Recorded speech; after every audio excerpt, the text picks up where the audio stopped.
Assalamualaikum warahmatullahi wabarakatuh dan salam sejahtera. Bapak Ibu guru hebat dan para anak didik dimanapun berada, kali ini channel Suparman Tampuyak akan menayangkan struktur teks cerita inspiratif. Cerita inspiratif merupakan bentuk narasi yang lebih bertujuan untuk memberikan inspirasi kebaikan kepada banyak orang.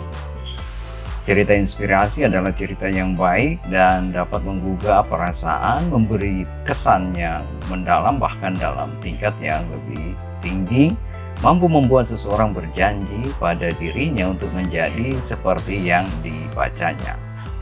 Cerita inspiratif ini adalah cerita yang menginspirasi seseorang berbuat lebih baik, lebih peduli, lebih berempati terhadap orang lain. Bapak Ibu guru hebat dan anak didik dimanapun berada, struktur cerita inspiratif meliputi orientasi atau pengantar cerita. Yang kedua adalah perumitan atau peristiwa menuju ke puncak cerita atau konflik. Kemudian yang ketiga adalah komplikasi atau inti cerita, di mana tempat kisah yang menjadi inspirasi. Dan yang keempat adalah resolusi. Pada bagian ini pengarang menggambarkan kesadaran tokoh tentang kebaikan.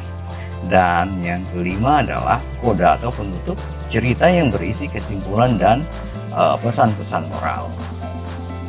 Baik Bapak Ibu guru hebat dan para siswa dimanapun berada, selanjutnya mari kita simak contoh kutipan berdasarkan struktur teks cerita inspiratif berikut ini. Pertama, orientasi atau pengantar cerita. Contoh kutipannya. Pada masa dahulu, ada seorang anak laki-laki. Dia cerdas, berbakat, dan tampan. Sayangnya, dia sangat egois dan mudah marah. Tidak ada yang mau menjadi temannya. Sering dia marah-marah dan mengumbar kata-kata yang menyakitkan orang di sekitarnya. Oke, kedua, contoh perumitan peristiwa atau tokoh dan peristiwa menuju ke puncak cerita atau konflik. Contoh kutipannya adalah orang tua anak ini sangat cemas dengan temperamen anaknya. Mereka berpikir apa yang harus mereka lakukan, dan suatu hari ayahnya mendapat suatu ide. Dia memanggil anaknya dan memberi palu dan sekantong paku kepada anaknya. Sang ayah berkata, "Setiap kamu mau marah, ambil paku dan tancapkan ke pagar tua depan rumah kita sekeras mungkin." Kira-kira itu adalah contoh perumitan peristiwa. Kemudian unsur ketiga struktur teks cerita inspiratif adalah komplikasi. Komplikasi merupakan inti cerita di mana kisah menjadi inspirasi bagi pembaca.